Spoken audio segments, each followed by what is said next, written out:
Nord Kivu, poursuite des combats entre le M23 RDF et Wazalendo sur l'axe Petit Kalembe. Nous sommes en territoire de Walikale. Depuis la matinée du mardi à ce mercredi 13 novembre 2024, le résistant Wazalendo de la coalition NDR, APCLS et ANCD ont déclenché une nouvelle offensive visant à reprendre le bâtiment occupé par le M23 RDF AFC soutenu par Kigali dans la région des Petits et les villages environnants.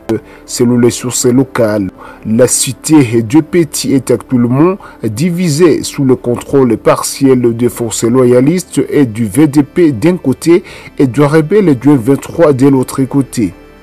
La même source rapporte que l'avancée ennemie en direction de la rivière Karongo-Boka vers Pinga a été stoppée par les frappes des forces loyalistes et du VDP Wazalendo de la région.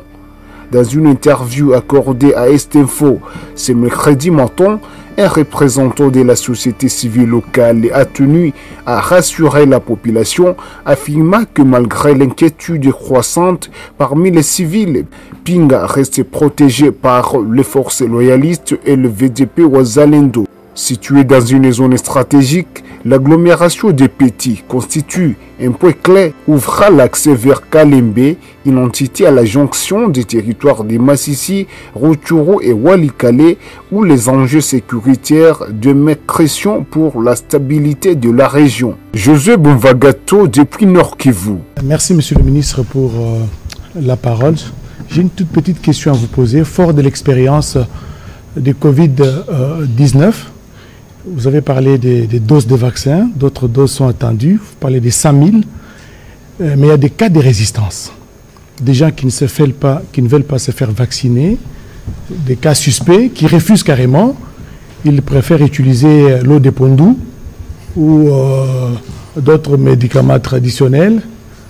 Quelle est la stratégie, la politique que vous allez utiliser pour persuader tous ces cas suspects et éviter la contamination? Ok, merci beaucoup. Alors, c'est une question récurrente, mais je pense que c'est quand même un faux procès qui est fait aux Congolais. Hein. C'est un faux procès en disant que les Congolais refusent la vaccination. C'est arrivé pendant Covid, vous vous rappelez, j'ai dirigé la task force de lutte contre le coronavirus. C'est arrivé pendant Covid parce qu'il y avait des erreurs de communication qui ont montré qu'on voulait utiliser les Congolais comme des cobayes. Mais souvenez-vous, tous les jours ici, nos mamans vaccinent les enfants. Tous les jours ici, nos mamans vont au Mangwele. Nous tous ici, nous avons tous été vaccinés. Et d'ailleurs, cette question est importante parce que j'aimerais bien montrer un élément très important. Quand on regarde le monkeypox aujourd'hui, on se rend compte que les personnes âgées qui étaient vaccinées contre la variole humaine, parce que la variole que nous avons du singe aujourd'hui, c'est une variante de la variole humaine qui a décimé par millions de gens sur cette planète. Et nous avons tous été vaccinés. Tous. Vous avez tous des traces de vaccins. Et ces traces de vaccins, c'était la variole. Mais maintenant, on se rend compte que les gens qui étaient vaccinés contre cette variole n'attrapent pas la variole du singe, ou très peu. Donc, nous sommes protégés grâce à cette vaccination. Donc, la vaccination, au contraire, elle protège. Alors, c'est vrai que après Covid, on s'est dit, est-ce que les Congolais vont accepter la vaccination? Je peux vous assurer, et vous pouvez le vérifier, dans les zones où le monkeypox existe, c'est la population qui demande le vaccin. Il dit, mais pourquoi vous nous laissez comme ça? Et donc, nous regrettons parce qu'on n'a pas assez de doses. Donc, je pense que c'est un faux procès qui est fait aux Congolais. Mais n'empêche, la question étant importante, il faut dire aux Congolais que, quand vous regardez, je l'ai déjà dit ici, vous regardez la courbe de croissance de notre population depuis l'indépendance. Je prends l'indépendance comme un moment où on peut commencer à compter. La population ne fait qu'augmenter, alors qu'on a eu beaucoup de vaccins. Beaucoup de vaccinations. À aucun moment, les vaccins n'ont diminué la population congolaise. Alors, penser qu'on peut diminuer la population congolaise avec les vaccins, c'est juste quelque chose d'incroyable. Mais à côté de ça, qu'est-ce qu'on voit? On voit que ce vaccin, ce n'est pas un vaccin nouveau. C'est le vaccin qui était utilisé aux États-Unis et en Europe. Et il était tellement cher qu'ils ne veulent pas nous le donner. Et nous nous battons pour en avoir. Alors, si eux, ils ont été vaccinés et ça s'est arrêté, pourquoi est-ce qu'on pense que chez nous, quand on va vacciner les gens vont mourir? Vous pensez vraiment que 1 million de Congolais peuvent mourir sans qu'on se rende compte? parce que nous sommes à un peu plus de 100 millions. Vous pensez vraiment qu'un million de Congolais peuvent être tués avec un vaccin? Je pense que c'est vraiment vraiment de la contre-information qui est véhiculée. Le vaccin, depuis toujours, protège contre les maladies. Il y a beaucoup de maladies qui ont disparu sur cette terre grâce à la vaccination. Bien sûr. Donc, je pense que c'est un faux procès. Le Congolais n'est pas contre le vaccin, mais il y a eu, pour Covid, malheureusement, une mauvaise communication. Voilà, et puis il ne faut pas oublier qu'il n'y avait pas seulement une mauvaise communication, mais il y avait aussi toute cette machine des désinformations, de fake news qui ont inondé. Mais Monsieur le ministre, avant que Mme Kitita ne pose la question, vous avez dit tout à l'heure qu'on avait justement une difficulté des vaccins, mais à un certain moment, on a entendu les Américains, je crois, l'Union européenne, on a même parlé de 3 millions de doses qui devaient venir du Japon. Alors, statistiquement, on n'est pas spécialiste, quelle est la quantité des vaccins dont on a besoin? Alors, d'abord, l'Union africaine avait fait une demande globale d'à peu près 10 millions de doses. Sauf que je rappelle un peu le coût du vaccin. Une dose, c'est un peu plus de 150 à 200 $. Une dose. Une dose. Il en faut deux pour... il en faut deux pour vacciner quelqu'un. Alors maintenant, vous imaginez, quand vous avez 1 million de doses, multiplié par 150, vous avez 150 millions de dollars. Donc la RDC ne peut pas se permettre. C'est pour ça que nous demandons l'appui des partenaires. Mais nos besoins, nous estimons, parce que je peux peut-être profiter de votre question pour préciser comment est-ce qu'on vaccine. Tout à fait. On vaccine, d'abord je vous donne un élément d'information scientifique très important, c'est que mes équipes reviennent de Brazzaville où tout le monde s'est retrouvé pour évaluer la maladie aujourd'hui. On s'est rendu compte d'une chose. Quand je suis malade et je vis avec quelqu'un au jour le jour, cette personne a 60% de chances d'attraper la maladie. Parce qu'il est mon contact direct.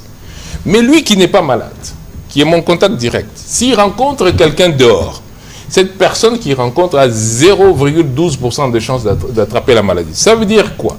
Ça veut dire que pour être contaminé, il faut vraiment être en contact régulier avec quelqu'un qui est malade. Ce n'est pas parce que tu as rencontré quelqu'un dans la rue, dans l'avion, dans ceci, que tu tombes malade. C'est vraiment les contacts rapprochés qui donnent ça. Du coup, ça entraîne la stratégie de vaccination qui essaie de vacciner les gens qui sont autour des malades. C'est pour ça qu'on ne se précipite pas à vacciner tout le monde, parce que tout simplement, on sait comment est-ce que ça se contamine. Voilà, très bien. Alors, Madame Rachel Kitita. Merci beaucoup, Monsieur le porte-parole pour le gouvernement. J'ai quelques questions, des petites questions pour vous deux. Je commencerai par le ministre de la Santé, Dr Roger Kamba. 51 000 personnes déjà vaccinées. Où les avez-vous vaccinées? Dans quel coin? Si on peut avoir un tableau qui nous démontre un tout petit peu dans les 26 provinces de la RDC le pourcentage de ces personnes vaccinées. Le vaccin que vous attendez à partir de demain, un supplément, près de 100 000 vaccins. Est-ce un don fait par qui? Le gouvernement a acheté, à combien, et quels sont les partenaires qui travaillent avec le gouvernement dans le cadre de la riposte contre Mpox? Au porte-parole du gouvernement, question d'actualité, le festival Amani a un outil puissant pour faire valoir l'art, la créativité, mais également la résilience de la population de l'Est de la RDC, principalement de Goma, en voie de ne pas être organisé, puisqu'il y a depuis 24 heures sur la toile un document non authentique qui parlerait d'un report de cet événement. Qu'en est-il exactement? Puisque la question vous est posée, une délégation gouvernementale est attendue à Goma pour célébrer, pour participer ou donner le go de ce grand festival. Merci beaucoup. On va commencer par le ministre de la Santé. Alors, merci beaucoup. Alors, d'abord, 51 personnes, on ne va pas parler en termes de pourcentage. Je viens de dire comment on vaccine. On ne vaccine pas la population pour dire on a atteint un pourcentage de la population. On vaccine les personnes qui sont autour du malade. C'est-à-dire on vaccine les personnes qui travaillent, on vaccine les contacts des malades. Donc ce n'est pas par rapport à toute la population pour donner le pourcentage. J'ai donné le chiffre. On a vacciné 51 000 personnes. C'était ça notre cible. Non, mais je vais vous dire. Mais vous avez d'abord commencé par me demander quel pourcentage de la population. C'était dans ce sens. Oui. Maintenant, deuxièmement, on a choisi d'abord les provinces. D'abord, j'ai répété que c'était un vaccin qu'on donne d'abord aux adultes. On a choisi les provinces que nous appelons hotspots, c'est-à-dire où les cas étaient les plus importants. Le Sud Kivu, qui était vraiment une province très, très touchée. On a, bien sûr, comme on avait un laboratoire juste à côté, le Nord Kivu, bien sûr. Et bien sûr, les autres provinces, comme on a commencé dans le Sankuru, parce que c'était hotspot. Et bien sûr, on est en train de monter vers la Chwapa, l'Équateur. Et maintenant, on a même commencé à Kinshasa, dans les prisons de Kinshasa. Parce que ce que je devrais aussi dire, c'est que les milieux confinés sont aussi des milieux où la vaccination est importante parce que la contamination est plus importante. Donc, quand on a un seul cas, dans un milieu confiné, on vaccine le milieu confiné. Et donc, ça c'est la stratégie. Maintenant, les 51 000 cas, c'était la cible. On a dépassé un tout petit peu la cible de la première phase. Alors, ces vaccins, est-ce qu'on les achète? Non, on ne les achète pas. Je viens de dire le coût du vaccin. Une dose, c'est $150. 100 000 doses, on tombe déjà à presque, je sais pas, 100 000 milieux par 15, puis on tombe déjà, je sais pas, 1,5 million. Et donc, 1 million de doses, on est à $150 millions. Donc on n'achète pas les vaccins. Les vaccins sont donnés. Quel partenaire? Ce qui arrive demain vient de l'Allemagne. Mais je vous rappelle que les États-Unis nous ont déjà donné. Je vous rappelle que l'Union européenne nous a déjà donné. Et je rappelle que nous sommes pour parler, pour avoir de la France 100 000 doses, qui s'est déjà accepté, mais ça passe par Africa CDC, c'est un peu long. Et puis, pour l'autre question, les 3 millions de doses, ça c'est le Japon. Et le Japon, la procédure est terminée, nous attendons maintenant que ce soit exécuté. Et donc, voilà à peu près la situation sur la vaccination. Voilà, alors Madame Rachel, sur la question pour ce qui concerne les festivals à Mani, évidemment, vous savez que régulièrement nous-mêmes nous y rendons, il est même prévu qu'on y aille, mais je crois qu'il y a toujours, comme la ville des Goma est une ville où il y a toujours un sujet sécurité. Je crois que la question est encore en cours d'examen au niveau du ministère de l'Intérieur. Je devrais donc me référer au vice-premier ministre pour vous donner une suite, mais je crois savoir aujourd'hui que l'équipe des organisateurs devrait rencontrer les gouverneurs et donc j'aurai le temps de prendre les détails. Peut-être qu'à la fin de ces briefings, je pourrai vous donner plus d'informations, sinon on va communiquer, mais pour nous, ça reste en tout cas sous réserve de ce que diront ceux qui gèrent la situation sécuritaire. Évidemment, c'est un événement qui marque la résilience et qui démontre que les jeunes Congolais, malgré la guerre, ont le temps de parler de paix, ont le temps de démontrer que nous sommes tous rattachés à notre pays, la République démocratique du Congo, parce que c'est aussi un fort moment de montrer que nous tenons à notre pays et que nous allons nous assurer que tout se passe dans des conditions de sérénité. Alors, on va prendre la prochaine question avec Eric Izami. Merci pour la parole, Excellence, Monsieur le Ministre. Je voudrais d'abord commencer par vous féliciter par rapport à votre passage au niveau de Genève. Vous avez quand même réussi à faire triompher la cause du Congo et ça me touche particulièrement par rapport aux examens périodiques universels. Merci. Alors, pour le ministre de la Santé, vous avez essayé de bosser les tableaux, mais je voudrais m'intéresser particulièrement à l'un des territoires de la province de Sankuru. Sankuru, ça vous fait plusieurs territoires, mais je voudrais m'intéresser sur le cas de Lomela, parce que Lomela, c'est vraiment dans la forêt. Et puis, je voudrais savoir, aujourd'hui, les États-Unis nous sont venus en aide, l'Union européenne également, et le Japon peut-être prochainement, mais est-ce qu'il vous arrive, vous, au niveau du gouvernement, de penser à être, nous voulons être résilients comme pays, avons-nous des experts qui peuvent aussi, on dit que nous avons tout. On peut penser aussi, parce qu'on ne sait jamais si ça va encore revenir, c'est moi qui pense là plus tard. Est-ce qu'on pense à être capable de par nous-mêmes, parce que généralement aussi, les autres peuvent aussi refuser de nous donner. Dans ces cas-là, on fera comment prochainement? Un peu comme ça. Et puis, au ministre de la Communication, je reviens pour une question. Au Congo-Kinshasa, au nombre des activités qui peuvent faire le plaisir de la population se trouve être le football, le sport roi. Alors, ici, raconte un peu, nous avons suivi l'Euro 2024 et nous sommes en train de nous préparer pour la CAN, Coupe d'Afrique des Nations, Maroc 2025. Avons-nous payé tout le droit par devers la RTNC pour diffuser les différents matchs? Qu'est-ce qu'il en est exactement? Sommes-nous en règle pour suivre le prochain match? Parce que le Léopard, quand même, nous émerveille, surtout avec les différentes victoires ces derniers temps. Merci. D'accord, j'aurai le temps de répondre à cette question à la fin de cet exercice. Monsieur le ministre de la Santé. Merci beaucoup. Alors, je ne peux pas répondre de manière très pointue sur Lomé-là, parce que c'est un territoire, et parce que nous, on s'occupe de tous les territoires. Mais par contre, on a les données. Je peux mettre à votre disposition les données, parce qu'on a des données territoire par territoire. Mais je ne les ai pas en tête pour vous dire, voilà, tel territoire a autant, tel territoire est comme ceci. Par contre, la province de Sankourou est l'une des provinces les plus touchées.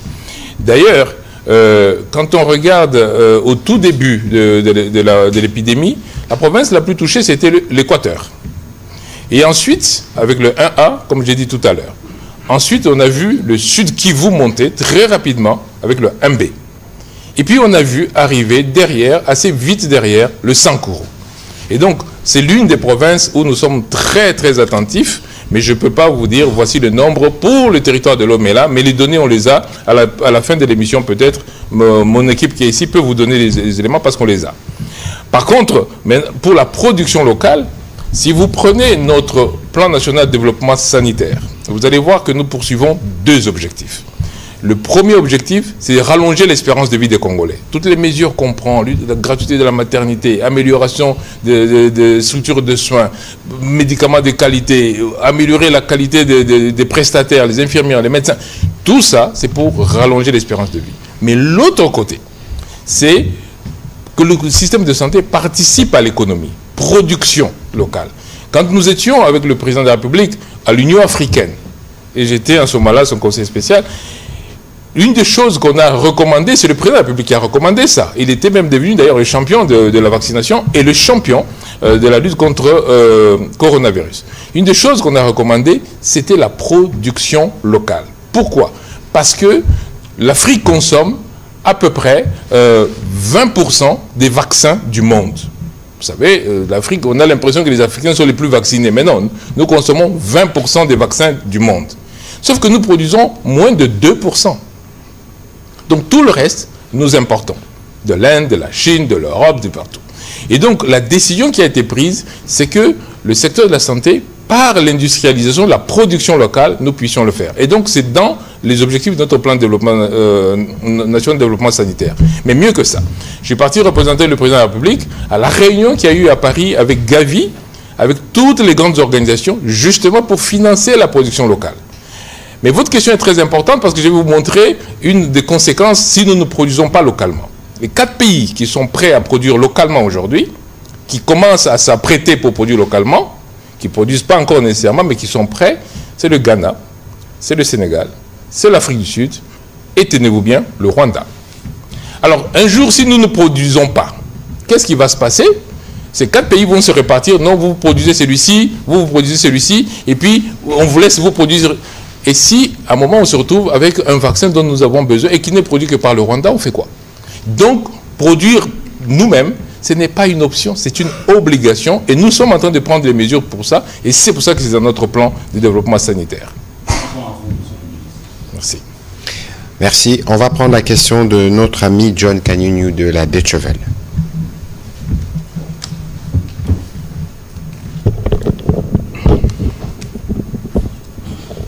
Merci beaucoup. Ma question s'adresse au ministre de la Santé.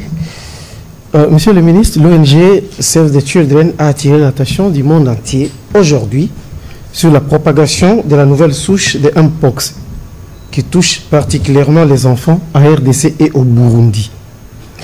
À Kinshasa, la campagne de vaccination a commencé dans des prisons, mais aussi dans la zone de santé du camp militaire Kokolo. Pourquoi n'accordez-vous pas la priorité à la vaccination des enfants qui sont les plus vulnérables à cette maladie? Merci beaucoup. La réponse est très simple, il faut le vaccin. Aussi simple que ça. Il faut le vaccin. Je viens de vous dire le coût du vaccin, je viens de vous dire que c'est tous des dons. Moi, si je pouvais vacciner, je vaccinerais. Je viens de vous dire que nous tous ici, nous avons été vaccinés contre la variole humaine. Donc c'est ça qu'il faut faire. Sauf que quand on vaccine, on suit deux stratégies. La première, c'est vacciner tout le monde. La deuxième, c'est interrompre la chaîne de contamination. Et ce n'est pas du tout la même chose. Quand on interrompt la chaîne de contamination, on va justement frapper là où ça contamine. Et je viens de vous dire que la contamination, c'est les contacts directs. Et donc, pour interrompre la chaîne de vaccination, on va vacciner les personnes qui sont au contact des malades. Et les enfants sont malheureusement au contact des adultes malades. C'est pour ça que les enfants sont contaminés. Et malheureusement, c'est eux qui payent le plus parce que c'est eux qui meurent le plus. Sauf qu'il faut un vaccin adapté pour les enfants. Je ne peux pas donner n'importe quel vaccin. Je viens de vous dire que le vaccin qu'on utilise actuellement a eu la préqualification de l'OMS pour les enfants de 12 à 17 ans. Mais moins que ça, on n'a pas de préqualification. On a l'assurance. L'OMS dit, je peux assurer. C'est-à-dire que s'il y a un problème, nous payons. Mais ce n'est pas ça qu'on veut. On veut vacciner les enfants avec un vaccin adapté. C'est le vaccin japonais. Et c'est pour cela que nous l'attendons.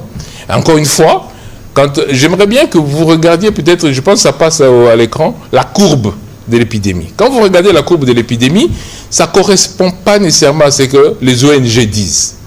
Parce que quand vous regardez à la 45e semaine, parce que nous sommes à la 45e semaine, vous allez voir que depuis la 39e semaine, voilà cette courbe qui passe, j'espère que les gens la voient, cette courbe qui passe, ouais. Regardez le pic, là c'était autour de la 39e semaine.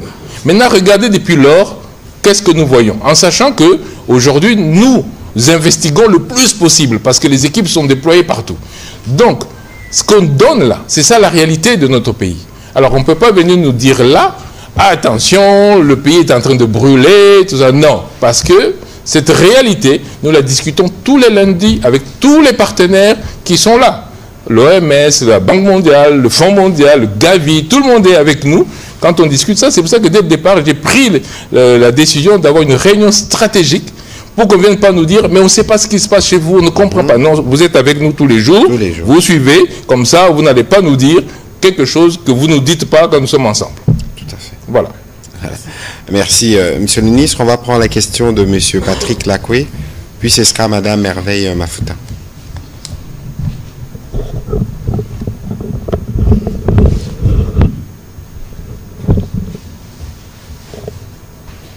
Merci, Monsieur le ministre de la Santé. Vous avez parlé des cas qui sont similaires au Mpox. Et ma question est de savoir comment vous gérez ces personnes qui, au premier diagnostic, sont identifiées Mpox et après examen et traitement, vous constatez que ces personnes ne sont pas contaminées par le Mpox. Et au ministre de la Communication, les états généraux, que devons-nous attendre de ces assises? Puisque avant ceux de la justice, excusez, il y a eu les états généraux des sports. Et tout à l'heure, mon confrère a posé une question sur la gestion de la diffusion du sport. Et nous avons vu qu'après ces états généraux, le sport congolais n'a pas décollé. On parle plus du foot qui est populaire, mais les autres disciplines ont toujours des difficultés à être connues et l'attraction dans les infrastructures sportives, on n'a pas. Alors que les états généraux devaient apporter un remède à cette situation. Merci. Ok, merci. D'abord le ministre de la Santé. Merci beaucoup pour la question. Alors la réponse, elle est assez claire. Hein. Quand le Mpox, c'est une maladie virale, c'est un virus qui fait ça. Les autres maladies éruptives, généralement, sont des maladies virales. Alors pourquoi j'insiste là-dessus? Parce que contre les virus, il n'y a pas un traitement. Il n'y a pas un traitement spécifique contre les virus.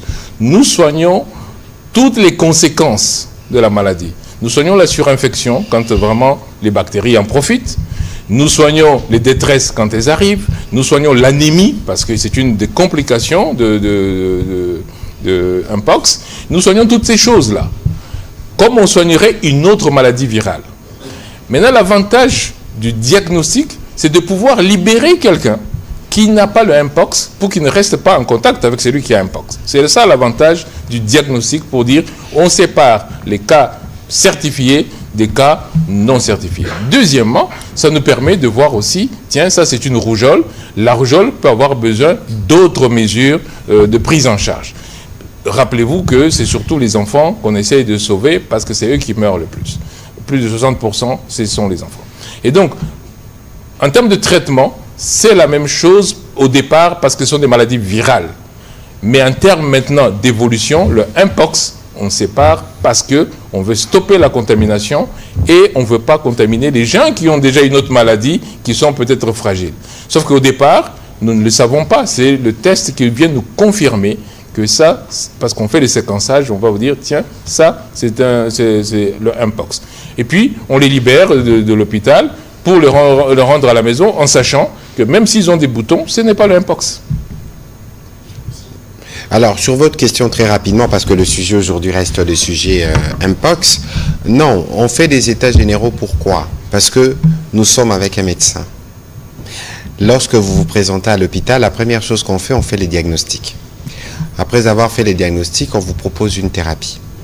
Et ça dépend de ce que les diagnostics donnent, parce qu'on peut vous donner une thérapie où vous devez prendre de soins pour 1 semaine, 2 semaines, ça dépend de la pathologie et de ce qui avait été trouvé.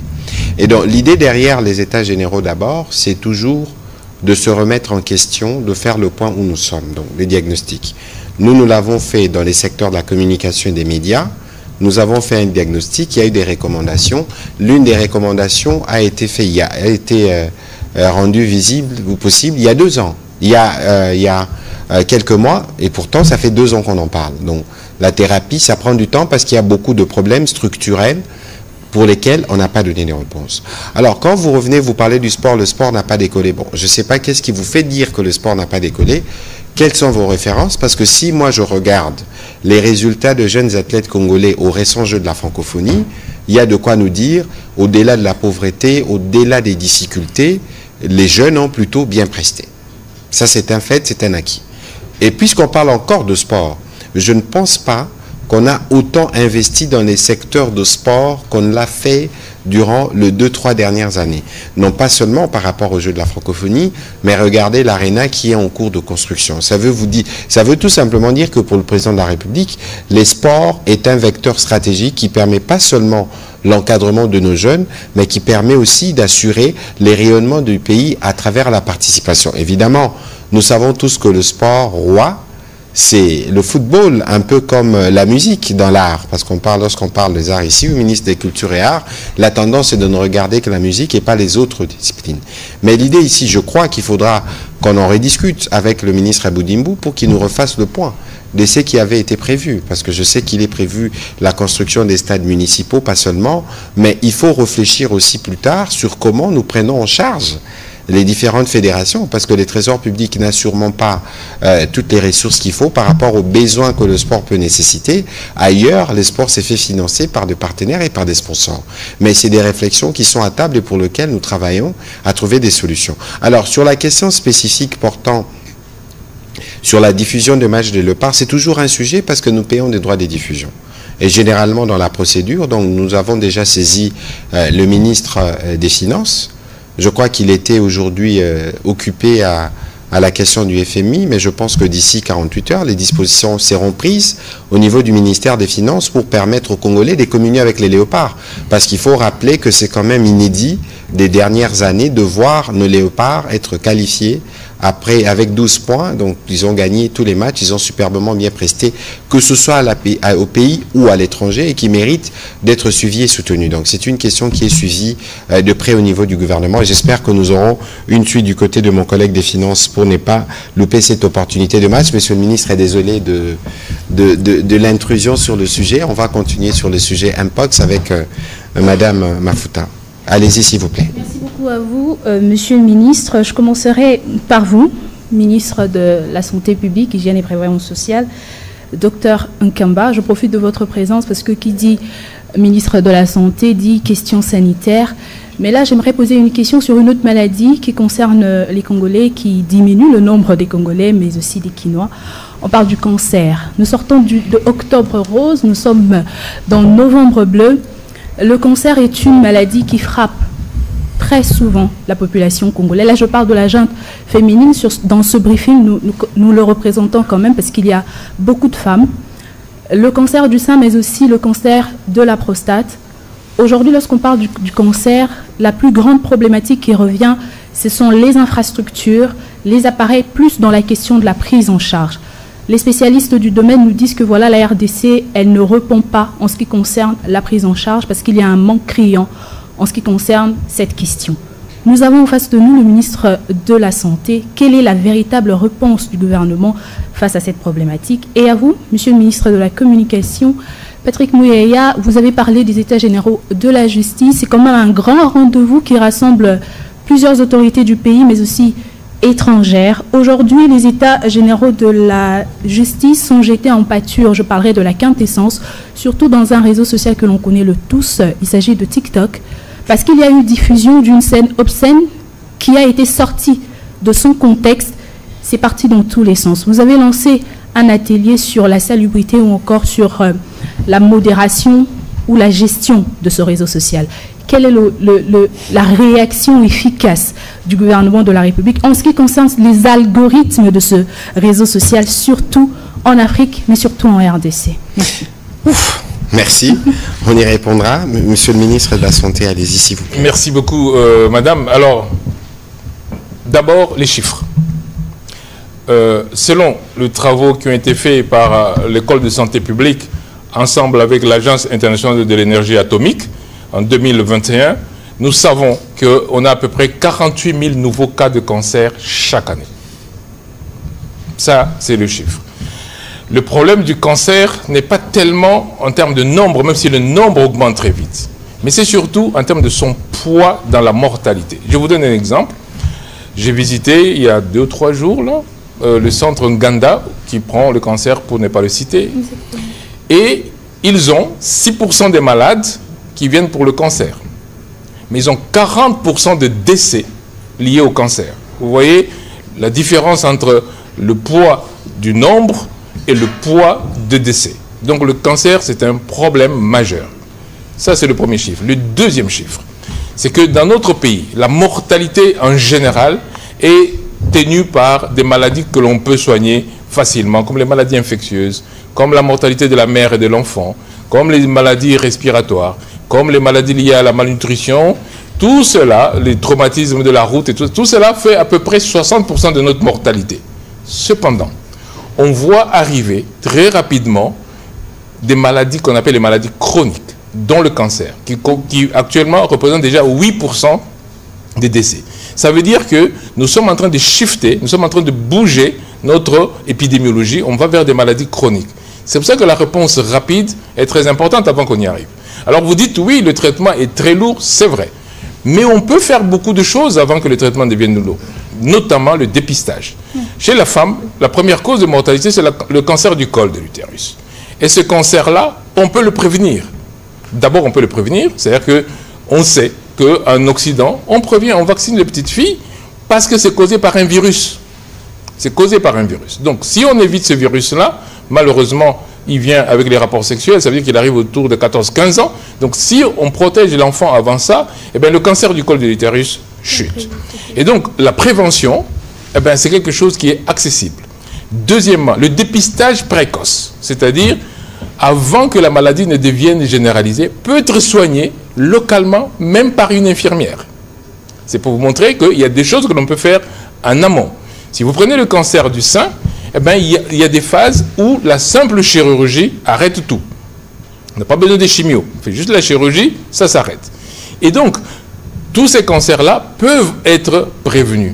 Voilà pourquoi est-ce que, hier, j'étais avec le ministre de la fonction publique pour lui dire, essayons de protéger, déjà en commençant par nos fonctionnaires, j'essaie de trouver des solutions pour que le poids des finances de la maladie du cancer ne soit pas très lourd. Vous allez tomber très rapidement à 20, 30 000, 60 000 $ si vous avez le cancer. Et pourtant, si nous avons une possibilité que tous les Congolais fassent un effort avec 3 $ par mois, eh bien, nous pouvons nous protéger contre le cancer grâce à l'assurance. Donc ça, c'est la partie protection financière. Maintenant, au niveau médical, nous venons de réceptionner, parce que vous avez dit qu'est-ce que le gouvernement fait, nous venons de réceptionner les kits de dépistage du cancer du col de l'utérus. Et nous sommes en train, ça nous avons réceptionné, c'est déjà un deal ici. Donc ce que je vous dis là, vous pouvez vérifier. Et nous sommes en train de négocier justement avec Gavi, l'alliance du vaccin, pour dire, ok, mais la prévention, le vaccin auquel nous n'avons pas accès là, pourquoi nos petites filles ne peuvent pas avoir accès? Gavi a accepté déjà. Donc nous sommes dans des négociations. Et à côté de ça, enfin, nous sommes en train de travailler sur les infrastructures qui prennent en charge le cancer. Vous ne le savez peut-être pas, mais nous achetons pour plus de 5 millions de dollars chaque année les médicaments de cancer que nous donnons gratuitement. Vous ne le savez peut-être pas, mais nous donnons, le gouvernement achète pour plus de 5 millions de dollars gratuitement. Nous donnons à l'hôpital Ngaliema, nous donnons à l'hôpital Renaissance ex-Mamaemo, nous donnons aux cliniques universitaires, nous donnons même au centre privé Nganda. Nous donnons des médicaments gratuitement parce qu'on sait le poids que ça pèse quand on tombe malade. Voilà, rapidement sur votre question, je ne saurais pas revenir parce que je ne connais pas les détails dans lesquels ce qu'on a vu sur les réseaux sociaux s'est produit, mais l'idée derrière les États généraux de la justice, peut-être que nous aurons le ministre d'État ici pour qu'il nous en fasse encore une fois les résumés, mais on va partir. Encore une fois, on a un médecin ici, on parle de justice malade, on parle de diagnostic, on parle de thérapie. J'y étais pour partager ce que nous, on a pu avoir comme thérapie dans les cas des États généraux que nous avons organisés. Il faut attendre que les États généraux s'achèvent pour avoir les actes qui en sortiront et maintenant suivre les cheminements que cela va demander parce qu'il faut apporter aussi des solutions structurelles. Nous avons vu tout ce qu'il y avait eu comme discussion au début, notamment sur les jugements, comment ils sont rendus, l'attitude du magistrat, etc.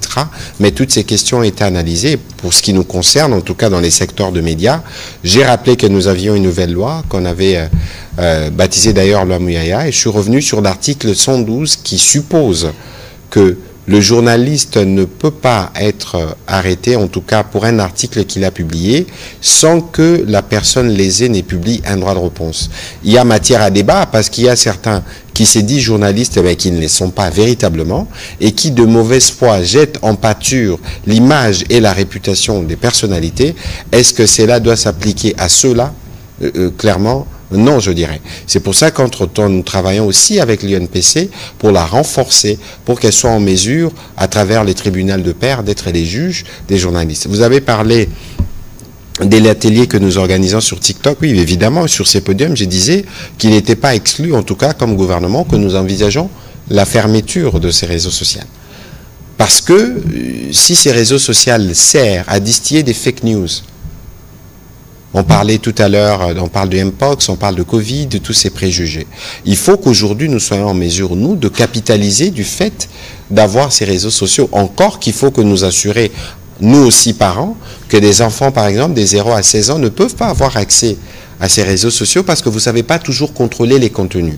Donc l'idée de l'atelier qui a été ouvert ce matin avec cette fois-là d'abord les conseillers en communication de différents ministères, c'est d'apprendre comment fonctionne l'outil, qu'est-ce que nous pouvons, en tout cas c'est que nous pouvons avoir comme technique, vous parliez d'algorithme, pour que nous puissions être sûrs que ce sont des messages positifs qui passent. Nous voulons que les Congolais aiment davantage le Congo, que les Congolais aiment leur pays, que nos enfants soient plus éduqués, qu'ils utilisent les réseaux sociaux pour être éduqués. Parce que c'est ce qui s'est fait ailleurs, notamment en Chine, d'où TikTok est originaire. Et donc l'idée, c'est pour ça que nous avons invité à Kinshasa les directeurs Afrique de TikTok avec qui nous aurons en discussion pendant 72 heures pour être sûr que notre message est bien compris et pour être sûr qu'on a appris les bons procédés sur ces réseaux sociaux pour nous dire, bon voilà, au moins comme État, nous avons fait ce que nous devons faire avant d'envisager la solution radicale qui pour nous n'est pas toujours à écarter. En tout cas, par rapport au dérapage constaté. Bon, on va prendre les dernières questions. On va prendre la question de Pichu Mulumba, et puis on prendra les questions suivantes en série pour nous permettre de terminer cet exercice de redevabilité.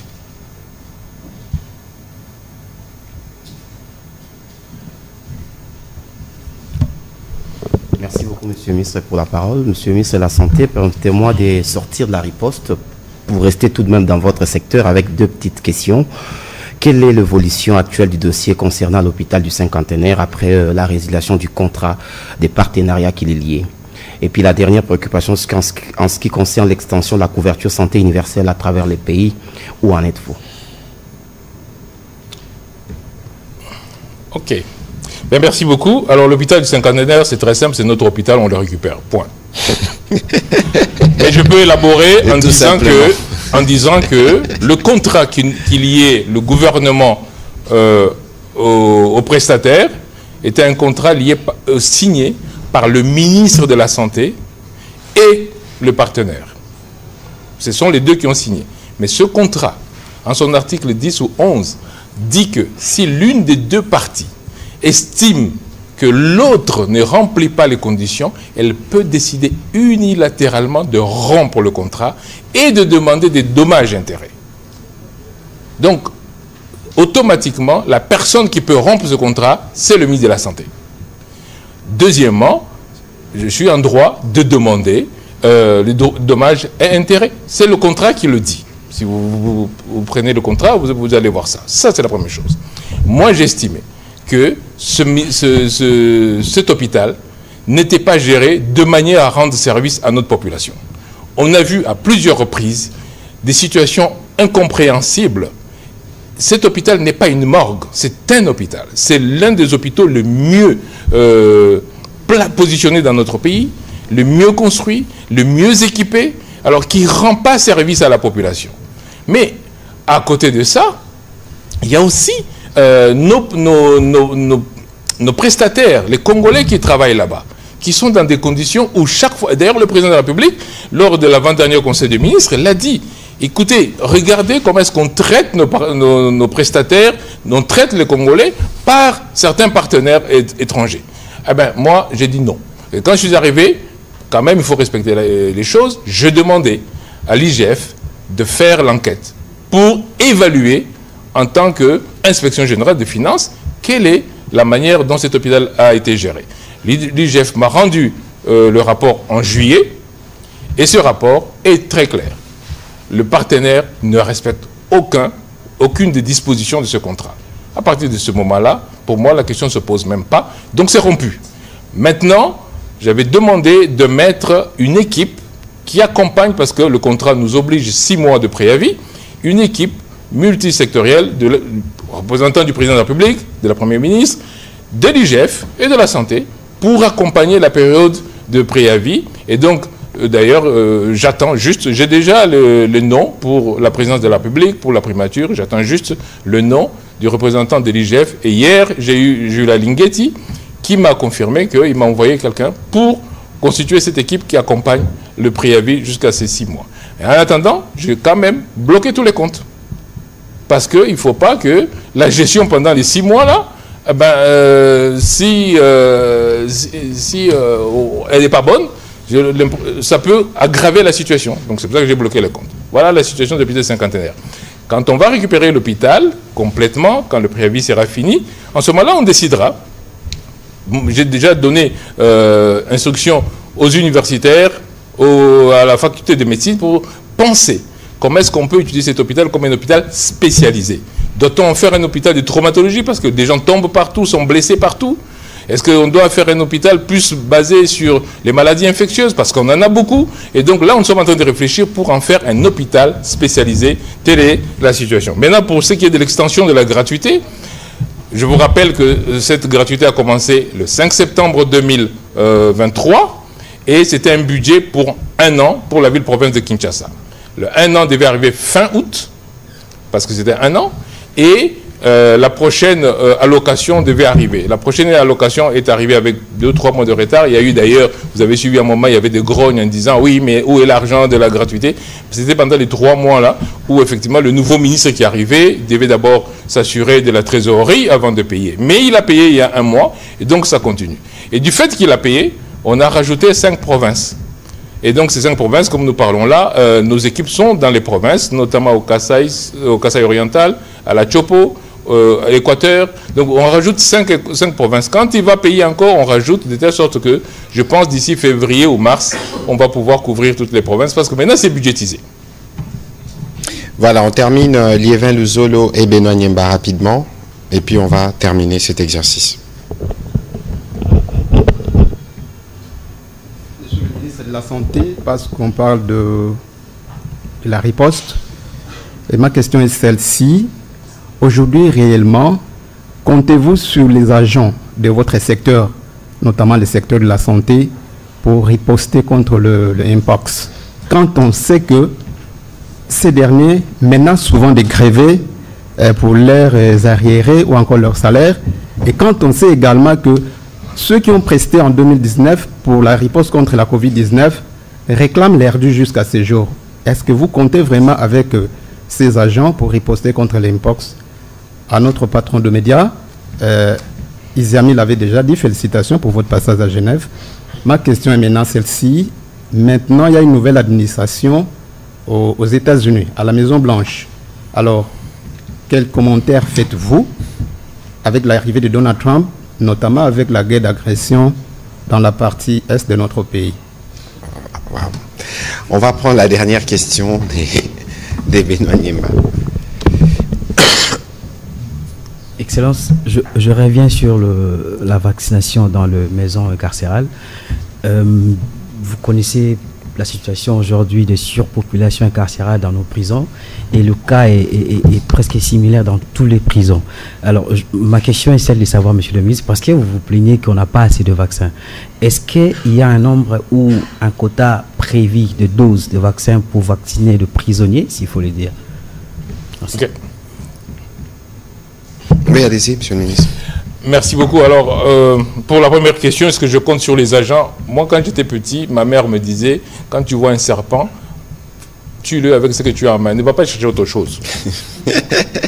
On fait avec ce qu'on a. Il faut pas, on ne va pas faire venir des Zambiens pour travailler ici. Ce sont des Congolais. Et c'est sur les Congolais qu'on doit compter.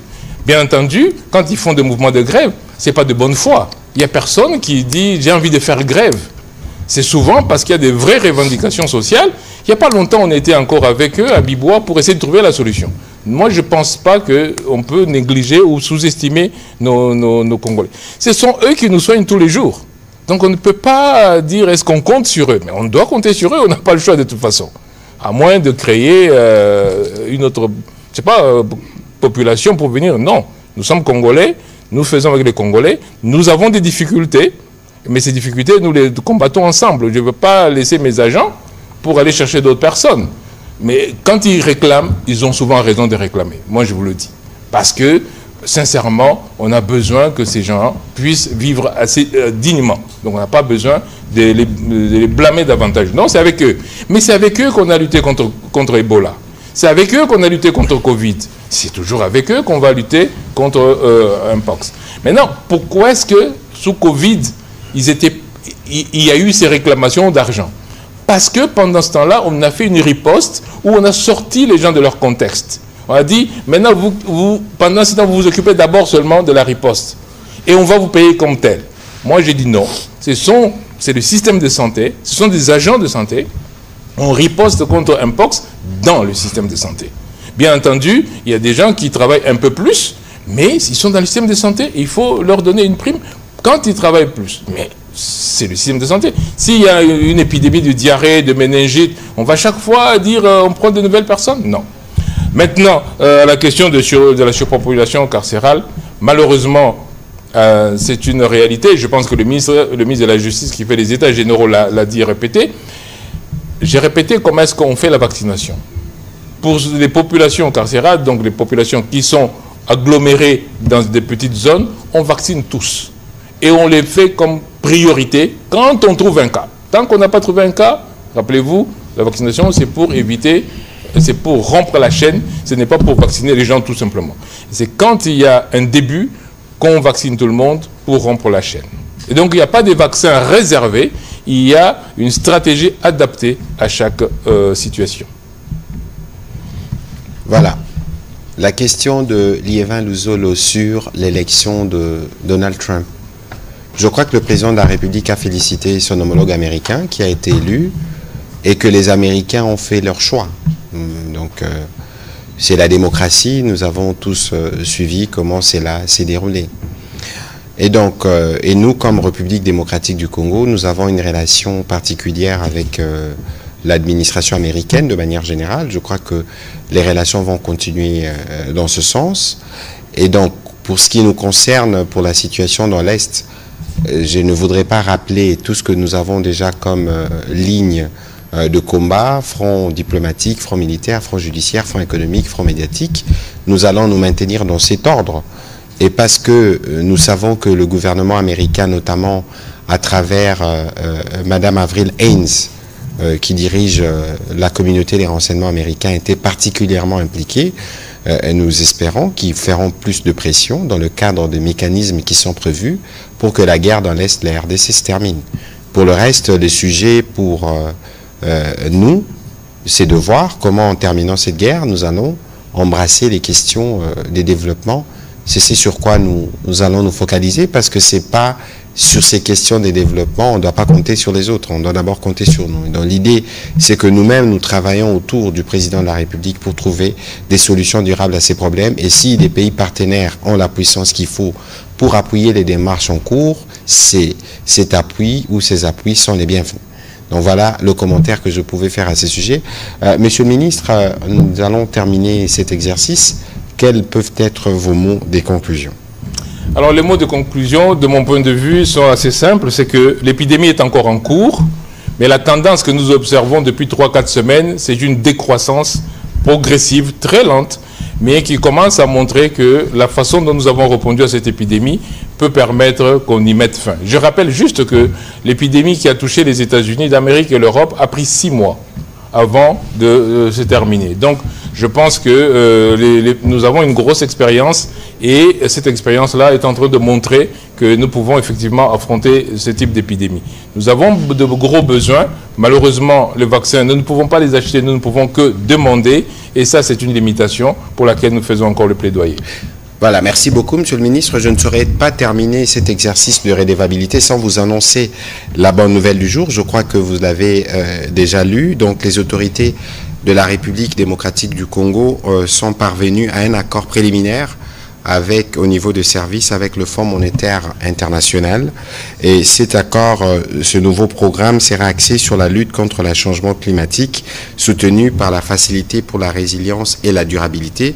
Le programme soutenu par la Facilité élargie des crédits vise à favoriser une croissance forte et inclusive, accélérer la diversification de l'économie, stimuler la création de l'emploi, améliorer les niveaux de vie, renforcer la gouvernance, la transparence. Mais la particularité pour l'accord le double accord qui a été obtenu aujourd'hui, c'est que d'une part, nous aurons un appui qui va concerner tout ce que nous avons comme initiative dans les secteurs climatiques. Ce sera à peu près 1,1 milliard de dollars.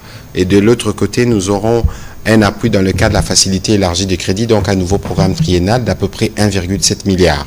La particularité cette fois-ci, souvent lorsque nous recevons ces appuis, c'est de l'argent qui va à la Banque centrale pour renforcer les réserves d'échange, mais l'équipe gouvernementale qui a négocié avec le Fonds monétaire international a obtenu que de cette enveloppe, 800 millions devraient servir à financer des projets d'investissement, ce qui est un pas important au regard justement de l'engagement qui est suivi de près par la Première ministre elle-même, Judith Suminwa, qui s'assure, vous avez observé que le taux d'échange est resté stable, en tout cas pour les 3 derniers mois. Il y a un pacte de stabilité qui est suivi et toutes les politiques monétaires qui sont suivies à la loupe pour nous assurer que nous avons non seulement réussi à contenir la vague d'inflation, mais que nous prenons des mesures pour que cette inflation puisse davantage baisser. C'est tout dire de la stratégie qui est mise en place par la Première ministre.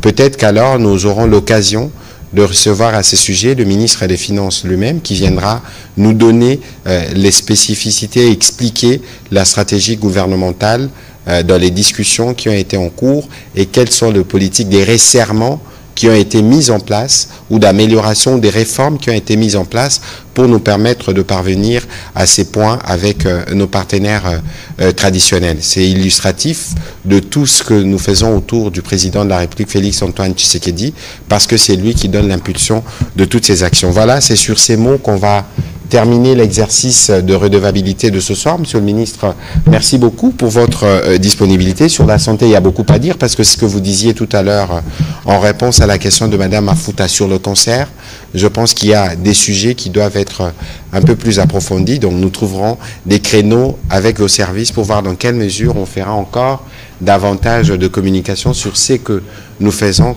à la fois pour la malaria, pour les cancers, mais ce que nous faisons au bénéfice du peuple congolais. Merci et donc bonne soirée chez vous. Merci.